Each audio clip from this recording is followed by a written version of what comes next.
Why I don't like indexed annuities. And this is interesting because I was working on my next book. I kind of went in here with some open-minded. In fact, if anything, I was kind of leaning towards the idea of indexed annuities being a good retirement plan portfolio for you. But I was like, and I started running some numbers and crunching some data. I was like, I don't see it there. So let's go into what USA is offering. And USA is a good, very highly rated insurance company.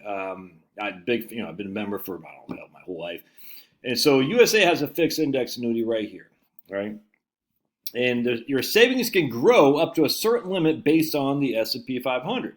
If the index goes up, the credited interest rate could be higher than that of a traditional fixed annuity. A traditional fixed annuity would be like those multi-year guaranteed annuities you get 3, 4, 5%. Because you're not participating in the market, though, the money in your annuity is protected from ever losing value. I said, okay, that's pretty good. A 7-year fixed annuity, a fixed index annuity, that's not a bad contract. A cap rate of 9%, right? A cap rate of 9%, and that the next thing you have to ask is what's the participation rate? Well, the USA one is 100% participation, 100%. So whatever the market does, all right, you're going to get 100% of the S&P 500 up till 9%, and you'll never get below 0. So you know you're going to have this parameter of 0 to 9. I said, well, that sounds pretty attractive to me, 100%. So I can get no less than 0, nope, and no more, and up to 9. Yep, that sounds pretty good. And so I started looking back. I said, let's take a look at what the S&P 500 has done historically. So I went to my man Daniel Kuhlebert's 55e.co bucket strategies formula here, spreadsheet here. I just put the S&P 500 going back to 1871, and I copied and pasted these returns. So 15.6% in 1871, 11.2 in 1872, and so on. And I just put them on this little spreadsheet here. All right, so again, we have a 9% cap with 100% participation. That's good. If you're doing any index annuities, you need to know the cap and the participation rate. So basically what I did is said, here's the S&P 500 returns. There's a year, and we had 15.6% in 1871. So our index annuity would have got 9. We had 11.2% in 1872. We would have got 9. We had negative 2% in 1873. We would have got 0. We had negative 14 in 1874. We would have got 0. In 1876, excuse me. In 1874, we got 4.7. We got 4.7. So that's a 100% participation rate, up to a cap of 9 and no less than 0. So that's pretty good. So I said, how many times did the S&P 500 actually give us between 0 and 9%? All right. And the answer is only 29 times. So 29 times out of 157 years did the S&P 500 give us between those parameters of 0 and 9. All right. So that's 18% of the time. So that means 80% of the time, we basically 81 to 82% of the time, we didn't get between 0 and 9. We got either less than 0 or more than 9. I said, how many times did the S&P 500 give us a return of less than negative 10? So you lost more than 10% of your money. How many times? 19. 19 times out of 157 did we lose more than 10%. Again, my whole premise is the downside volatility is what we got to watch out for. Not just a minimal downside volatility, a big time. And that's less than 10%. You lost more than 10% of your portfolio. Only happened 19 times out of 157, or 12% of the time. Which means 88% of the time, you got between negative 10 and all the way up to anything. So only 12% of the time do we have to worry about that big hit, worse than 10%. And I'd even argue 15% is such a huge hit, but still, be that as it may. Then I said, how many times the S&P 500 have 0 return totally? So between 0 and anything, we lost money. How many years did the S&P 500 lose money? 41 times out of 157. So 26% of the time you lost money in the S&P 500, which means 74% of the time you made money in the S&P 500. Then I said, how many times did the S&P 500 give us a rate of return above 9%? So remember, we had 12% of the time we had a rates of return where we lost more than 10%. Here I'm saying how many times the S&P 500 give us a rate of return above, and I should say, I did say 9%, above 9%. 70 of 157 times, we had a return above 9%. 70 times, we had returns above 9%, or 44.5% of the time. So the issue here is we're really sacrificing this right here to avoid this right here. So we're sacrificing almost 1 in 2 times getting above a 9% rate of return to avoid the 12. I guess that'd be 1 in 8 times where we got we lost more than 10%. That's not a good risk. That's just not a good.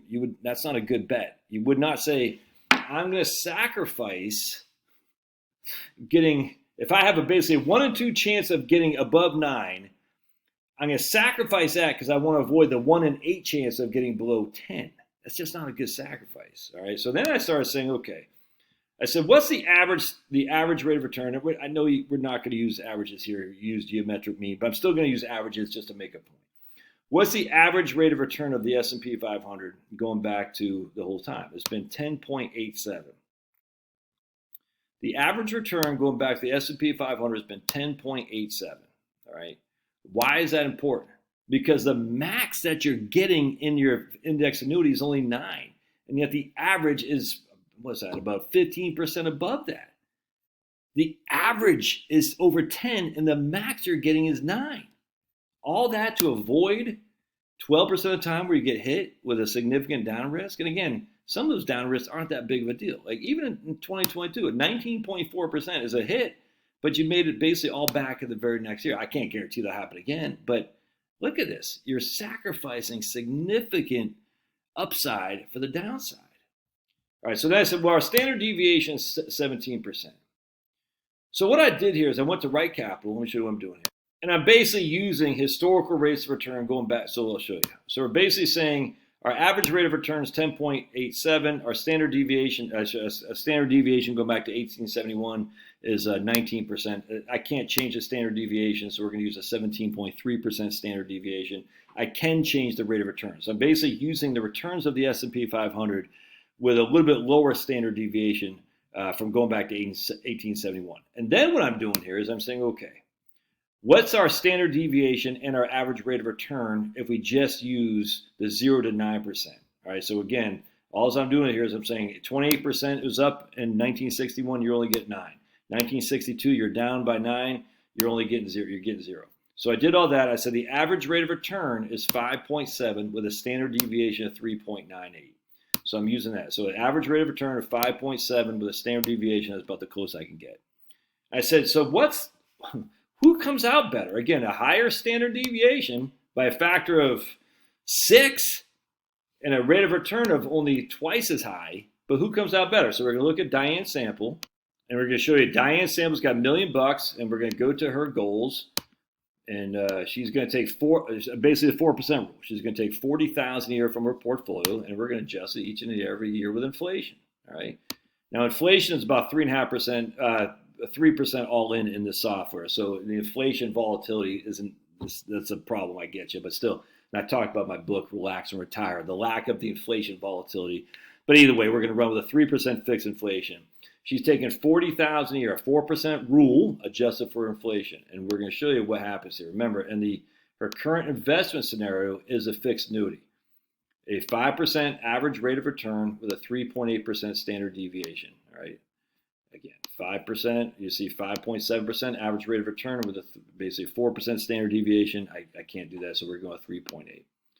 Compared to 100% stocks with an average rate of return of 10.9 and a 17% standard deviation.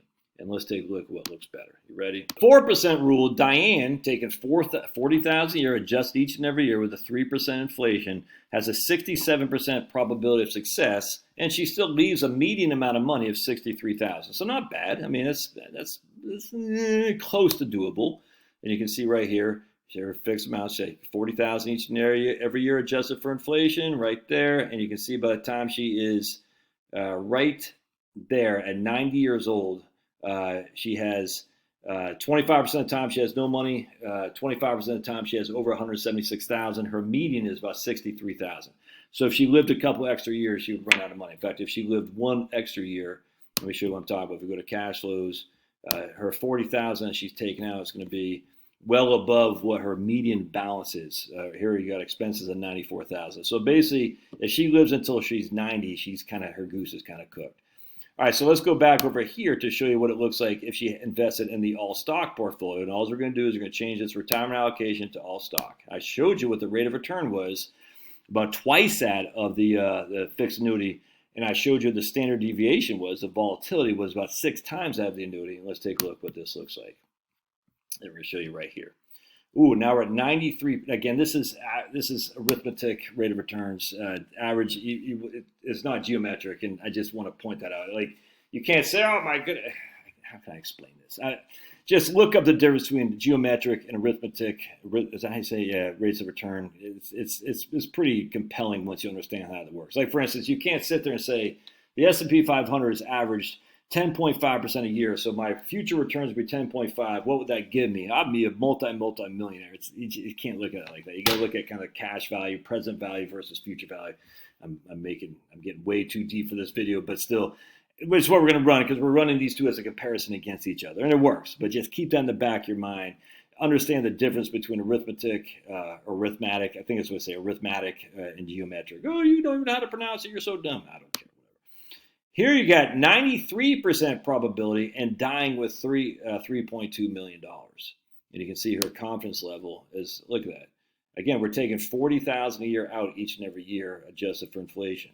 All right. Now they're both at $1 million. The only difference was the investments. That's it. One is the fixed annuity. We're capping the upside at 9. The other is a naked investment where we're capping the upside at whatever, but we have unlimited downside as well. All right, so let's kill her off a couple years earlier just to show you what if she lived till she was 85 as opposed to 90. We'll even say 80. All right, so we'll show you right here what this looks like. And I don't know. That could be, I don't know what the results here. So here with the fixed annuity, she has a 100% probability of success because we killed her off 10 years earlier. Here she still has a 98% probability of success, but she's leaving 5 times as much here, which means she also had 5 times as much she could have spent as well. All right, so so what happened, the reason this happened is because, I think I can show it to you. Watch what happens. See how how wide it becomes the longer you go, the longer there is, the wider that, basically the more the upside potential there is, ultimately is what it is. Because the volatility works on both sides. It works on downside risk, but it also works on upside gains as well. So you can see the spread is growing and growing. You got a very tight shot group here. The more years that go by, the spread just grows and grows and grows because that standard deviation is ultimately on the upside as well. It's a 17.3 standard deviation on the upside, which means there's a whole lot more potential rate of return the longer that you live in this regard. That probably doesn't make sense either, but just keep that in the back of your mind. Standard deviation isn't just a bad thing. It's a good thing as well. And if we go back to here, we're going to say, let me pause real quick. Go back to here, the confidence, you can see the very tight shot group. Even gets a little bit wider as she ages, but not the same as the other one. And again, the reason for that is because the upward bias of the markets. I already showed you that the markets since 1871, the S&P 500, has given us 45% of the time, the markets actually gave us not just positive returns, but above 9%. All right, that's significant upside, which means more money for you to capture, which means more money for you to spend. And you can see even the upwards bias, only 26% of the time do the markets even lose money for us. So it's a significant upwards bias for us, which means the standard deviation, i.e. the volatility, is geared to make you more money the longer you stay in the market. And this was a shot across the bow for me. It's like, man, I didn't realize it'd be this dramatic and differently for sure. Now, what if we just use a good old-fashioned balanced portfolio in here? And I'll show you what I'm talking about. We're going to come here. We're going to say balanced, 50-50. So we're going to reduce some return, and we're going to reduce some standard deviation as well. And you can see, look at that. Straight as, look at that. Flat as a friggin', baby's bottom, which is, you know what? I don't know what flat is. Flat as a, who knows? But anyway, it's flat. And here we got 100% probability, and we're leaving more than twice. This is with a 50-50 portfolio, which is my recommendation, frankly. So here we got, if we go to 50-50 portfolio balanced, you can see we have a 7.5% annual rate of return with an 8.8% standard deviation. These are using historical averages. But you just, in my opinion, you can't make the case that the index annuity is worth the gamble. It's just not. I mean, now, are there other ways you can minimize that gamble? Yeah, I just showed you a balanced portfolio would help mitigate some of that risk, while still allowing you to capture the upside. But you just can't make a case that the index annuity is worth it relative to the risk and the return. I mean, again, if you're going to the if you're going into the casino and they say here's a probability of 1 in 8 versus 1 in 2, and that 1 in 2 is not just making money. That 1 in 2 is they make over 9%. 1 in 8 they're going to lose more than 10 versus 75% of the time you're going to gain money. It's just not a good risk to take in terms of using the index annuity. It's just not. All right, love your thoughts. God bless. We'll see you.